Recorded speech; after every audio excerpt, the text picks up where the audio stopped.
People say we monkey around, but we're too busy singing to put anybody down.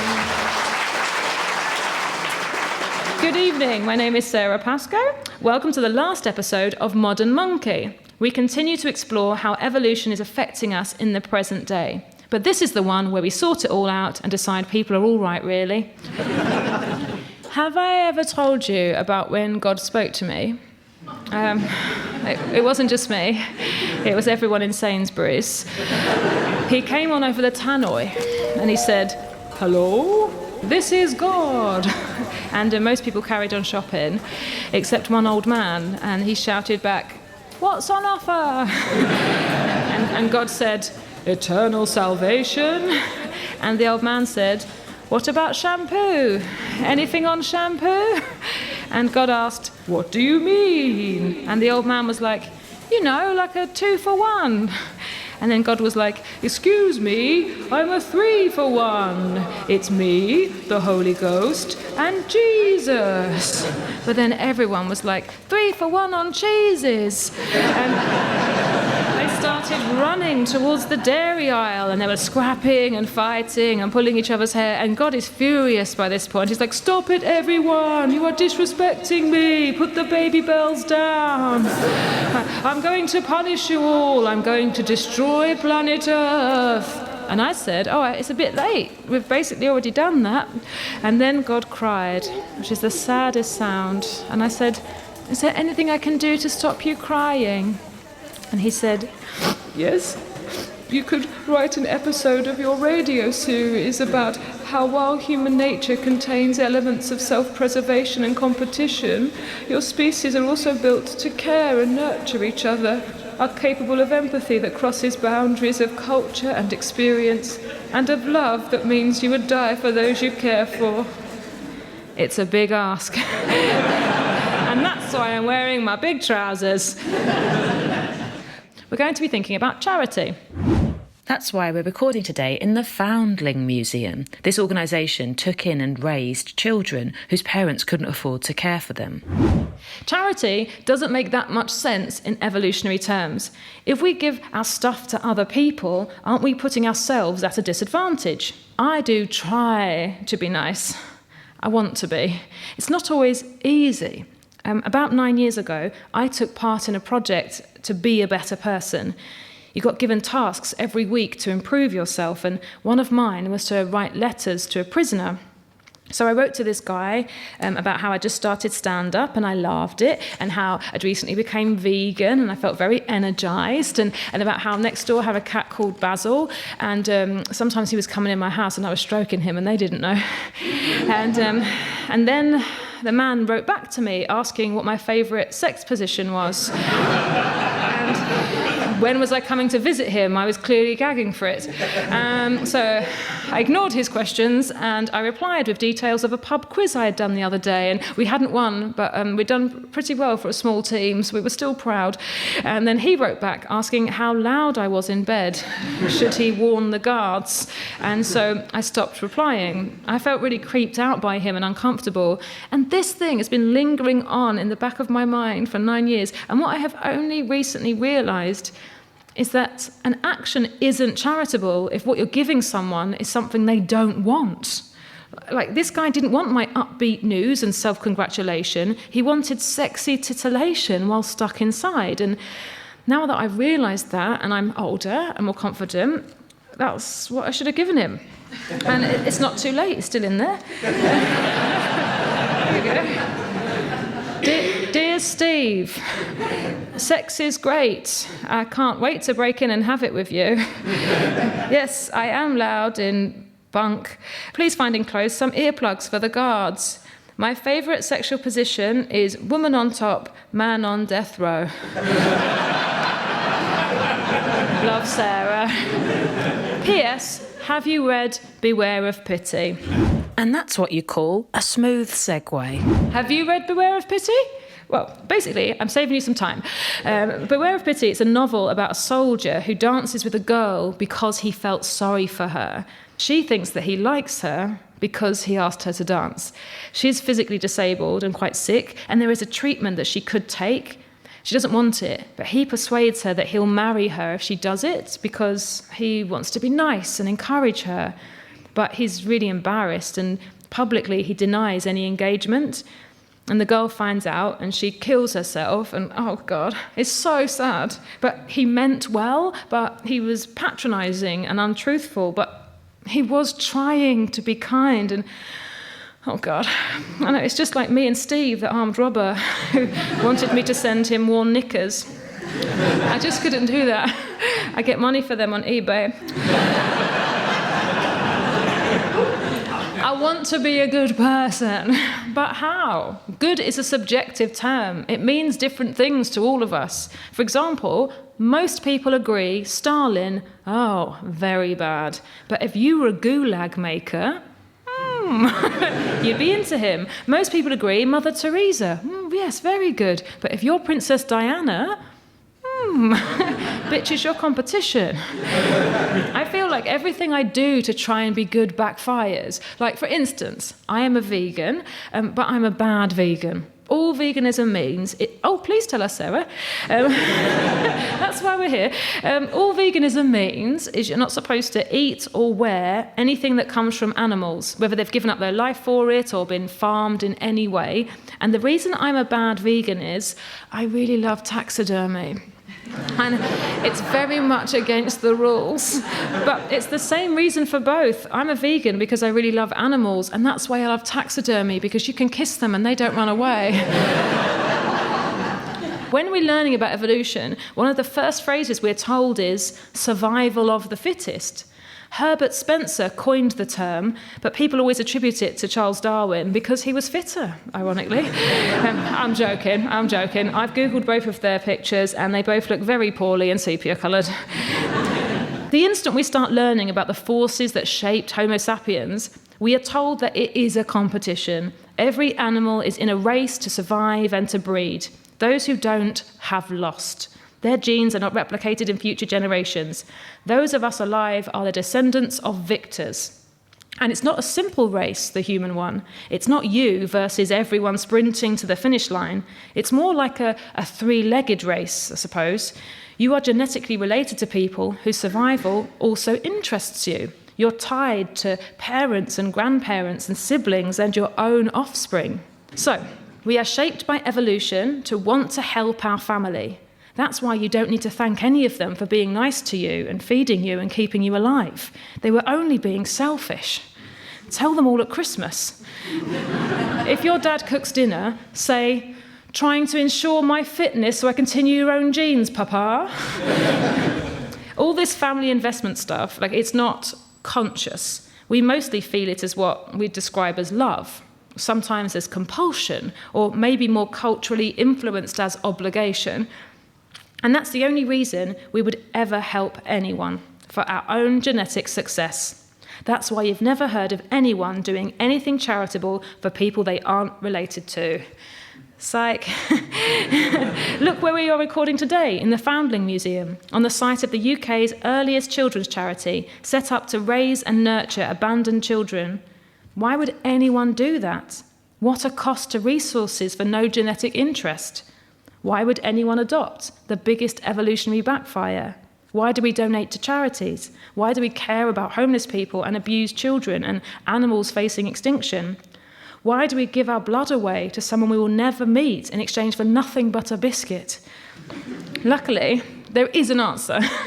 Our brains incentivize charitable behaviours because, as a social animal, caring for others outside of our family group is a survival tactic.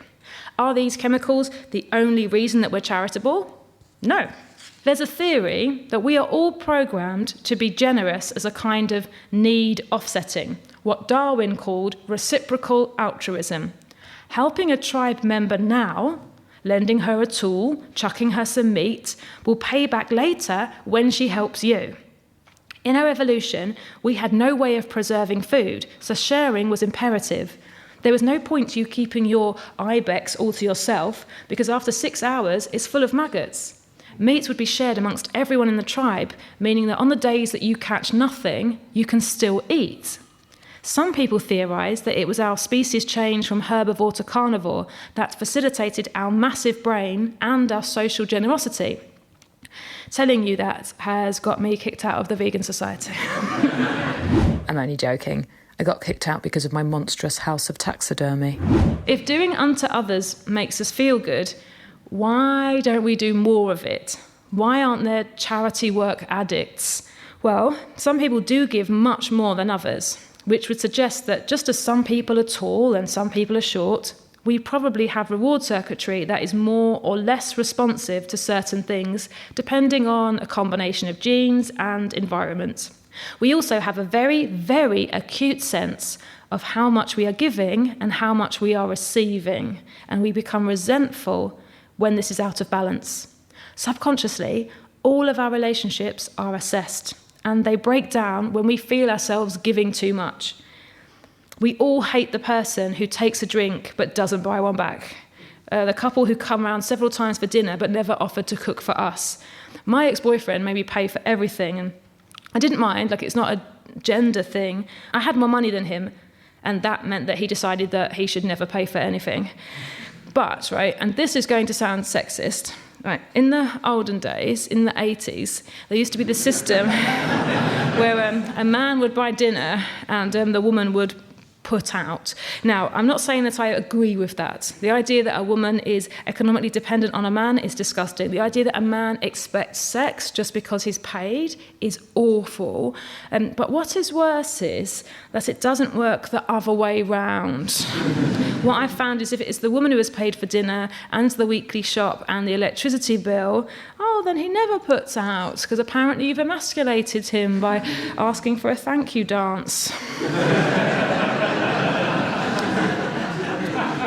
This idea of give and take underlying altruism is worth considering. The Foundling Museum was paid for by donations from Handel and Hogarth. Artists contributing to charitable works is a tradition that continues right to the very day with many celebrities' tax avoidance. I just remembered, that's the exact opposite. Some people resent paying tax because to their internal logic, it's not fair. Now, Take That have been my favourite band for my entire life, and then several years ago, we found out that Mark, Howard and Gary had put their money into avoidance schemes. Jason was not involved, which has always fascinated me, because that could mean that he has great abs and morals. Or maybe that they weren't paying Jason. Great concert, Jason, here's your hug. Thanks, guys. Here's some more dance moves. Jason, if you're listening, call me. If we have evolved a tit-for-tat generosity psychology, that is why tax makes no sense. A person who went to state school, travelled down government-built and repaired roads, took advantage of the NHS while being protected by the police, then later becomes very rich and sees their contribution as massively outweighing what they've taken out. They will cost themselves and think, I shouldn't pay hundreds of thousands of tax every year, I only cost about 20 quid. Tax isn't fair in a tribal way, but we have to understand it as intellectuals. It's a deal that society will pay for certain things for you when you need them, and if you happen to be one of life's winners later on, you will do the same for others. This is too simplistic, and this tax lecture is over, and all I want to say is that people who avoid tax are thinking like chimps. I mean, they're using a chimpanzee logic, not like want to eat each other's fleas. Basically, they give chimps fruit or sweets and they watch them squabbling and trying to steal from each other. If chimps ever find out that someone has secreted a tiny grape under a leaf and not show them, they bite them and shout at them and they're so furious, like, there's a system. Chimpanzees don't want everyone to have the same. They have a hierarchical system, just like human beings. What they don't like is cheating that system. Human beings are exactly the same. We have this inbuilt sense of fairness. The fury that people feel about benefit cheats, this idea that we are all working hard, yet some people don't think they should have to. And so they do these experiments with children where they have 5 sweets and 2 children, and the children are about 6 or 7, and they say to them, okay, so David can have 4 sweets and you can have 1, or neither of you can have any. And they always choose none. No, there's no way I'm going to sit here and watch David eat 4 sweets. They would rather give up on a sweet. And so we have to remember that that is inbuilt into us. Human beings are animals. We always forget, and we are programmed to behave in certain ways. I keep thinking about glowworms. Okay, this is related. So glowworms, they are becoming extinct. And the reason is really sad. It's actually only the female glowworm that lights up. And she does that to be attractive to the male glowworm, and so that he knows how to find her in the dark. And since the invention of electricity, male glowworms have been going off and having sex with streetlights. Because they think that they're massive, really sexy lady glowworms. And so, of course, their species is diminishing, and I think this does have direct correlations to us. We didn't evolve to live like this. We are prepared for the African savannah 40,000 years ago. The modern world is baffling because we have this responsive, incredible intellectual machinery in our prefrontal cortex working alongside a run-of-the-mill mammal brain trying to keep us eating and mating and looking after mainly our own. We have empathy failure all the time. There are so many people we should care about, but we don't. So if I was to say about 20% of deaths in the third world could be avoided if everyone in the UK gave 5% of their income, then we would all think that that was absolutely great and should definitely happen, but very few of us would reach for our debit cards. There's this resistance, and for me too. That's why we create a narrative where people with less must be to blame. They must be stupid or lazy. It's the implementation of survival of the fittest. We believe we deserve what we have, even though those benefits are just an accident of birth. But it's complicated, isn't it? Because sometimes when people think they're doing a good thing or they're trying to be charitable, it can backfire.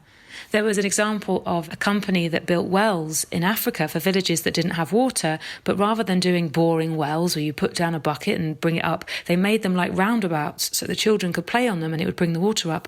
But after 6 months, they went back to revisit, and the women were having to push the roundabouts round and round because the children had got bored of them. They'd made their lives harder. I've got a much funnier example of this. My sister moved house a couple of years ago. Her road, when she moved there, had a Chinese restaurant on the corner. And then after a couple of months that she'd lived there, the owners sold this Chinese restaurant, and it was bought by, let's say, kinky people. Is that a polite term for the radio? Yeah, they're sex people.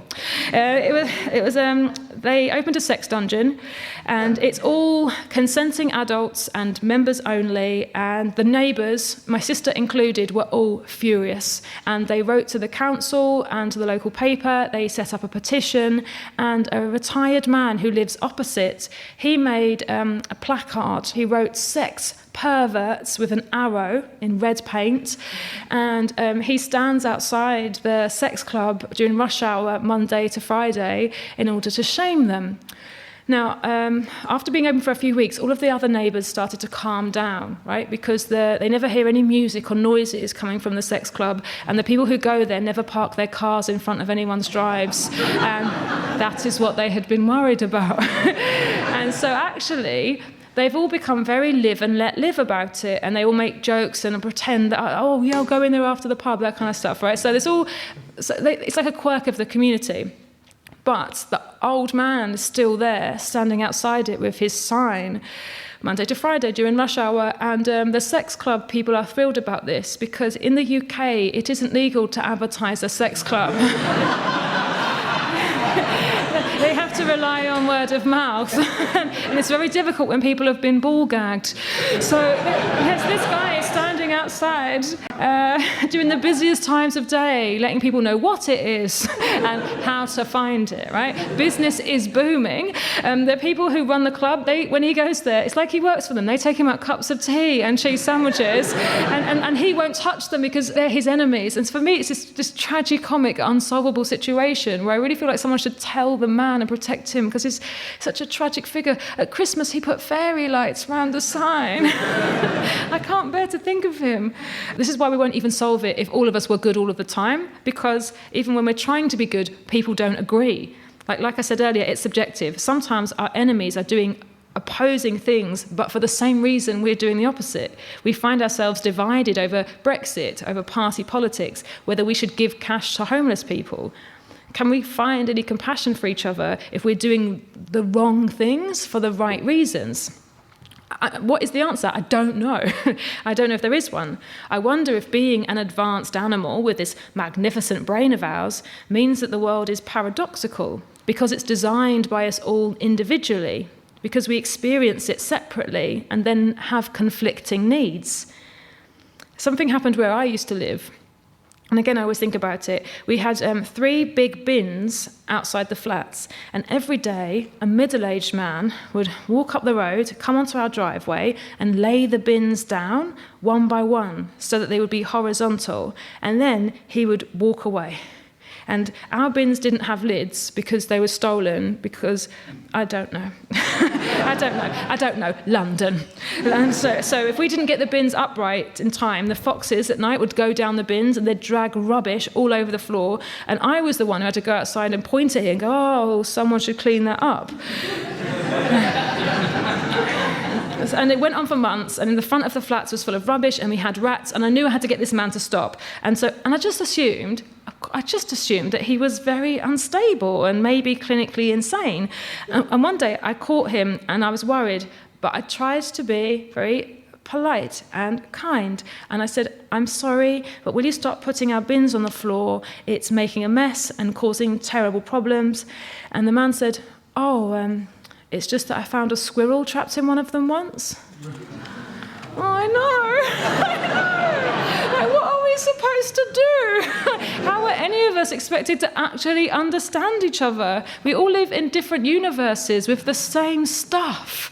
Like, in that man's world, every day he was coming along and dismantling our squirrel traps. And every day to him, we were coming out and like, oh my God, how are we going to catch a bloody squirrel? And putting them all up again. And I don't know what to do with that except feel feelings. I will say this, I was telling that story at stand-up a couple of years ago. And maybe I was on tour for 4 months, and in that time, I got 38 emails from middle-aged men who had seen the show with inventions to help squirrels get out of my bins. They went home, and people are so industrious. It's the idea of putting holes at the bottom and then gluing in ladders. And I know, right? And it's just so charming and magnificent, and it just reminds you how much people don't need to benefit from something to want to help. And I had exactly the same amount, 38 emails from middle-aged women angrily telling me to write to the council and get new bin lists. I was so annoyed with my ineptitude that this is a solvable problem, woman. Let's get it sorted. I honestly think that's the thing. This whole series, I've been looking so much about the horrible things that exist, and I think that the things that scare us, even on a day-to-day level, about each other. But there's this other huge thing in terms of human creativity, and I just want to believe that there's like something really positive to say at the end. Should we make ourselves do the right thing if we don't want to? If there is a spider that's going to become extinct and it will survive if I let it live on my face, do I have to do that? That is a terrible example. There are so many positive things to think about, and I want to dwell on those things rather than the negatives. Empathy is muscular in that it increases and improves if we use it more. There's this amazing system called Baby Teacher. Now, it was introduced in Glasgow in a response to schools that had a problem with bullying. So basically, what happens is a baby is brought into the class for a couple of hours a month, and while the baby is there, the baby is the teacher. And the children draw pictures, and they make things, and they have discussions about what the baby might be thinking or feeling, why it likes certain toys, why it might be crying. They write diary entries from the baby's point of view. And bullying in those schools goes down really quickly because the children have learned to care if someone else is crying, that the world isn't just theirs. But just because we can't feel someone else's pain, it still matters. And so as we conclude, thinking about charity, I wanted to thank you. I remember that Simone Weil wrote, "Attention is the rarest and purest form of generosity, and you have given yours to me, and for that I am very grateful." Some things I've learned researching this series have made me very sad and mistrustful, but I've also realised that everything that we don't like about ourselves, everything that we would change or we think is wrong, is necessary. We are built this way because every single aspect of us was perfect for our ancestors. Every weird patch of hair or area of stubborn fat, and the same with our horrible personality traits, being selfish or jealous or quick to anger. We have those aspects because our forebears were bastards. Horrible, fighting, squabbling bastards, but they needed to be to survive every war and plague and famine to get us here in the first place. And I've written down an inspirational quote for you. None of us have ever killed ourselves. So, there we go. Yep, we're survivors too. Thank you. We should be proud. I try and trick myself with mind thoughts. Sometimes I tell myself I'm the end of evolution. Just to clarify, if evolution has been perfecting humanity up to this point, then I am the end. I'm the perfect bit. I'm what we've all been working towards. And then I get sad about the fact that we all have to die one day. So I've just decided I'm not going to. No, I'm not going to die. I can't imagine not being here and the world going on without me. So what I've decided instead, this is what it is. You know the Big Bang? So the Big Bang happened and then the universe was exploding and all going outwards. But there's a theory that one day all of that matter will slow down, that it's slowing down gradually and that one day it will stop and then start retreating back the other way, inwards again. I like to think that I'm the edge of the universe, okay? I'm the end point. And so rather than dying, what's going to happen is that one night I'll go to bed in my late 80s and the next day I will wake up a day younger. We all will.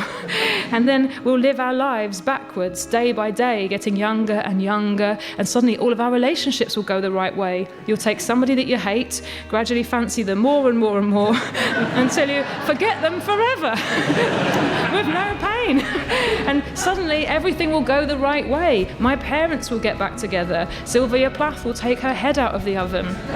Hitler will take the Jews from some terrible conditions and give them lovely houses and wonderful things. Freud will get to go back up his mum. Happy days. Shakespeare will erase 36 plays. Henry VIII will put his wives back together. Harold will defend Britain by shooting an arrow from his eye. And then the Romans will dismantle an empire, and the Egyptians will dismantle an empire, and civilization will gradually be eroding, and there'll be less and less people in the world as we're Russian doling back into each other, and we'll be getting hairier, and we'll be getting stupider, until there are just 2 people left in paradise. And God turns one of them into a rib, shoves her into the other one and squashes him into the mud, and it's a happy ending. So there's nothing to worry about. Good night. Too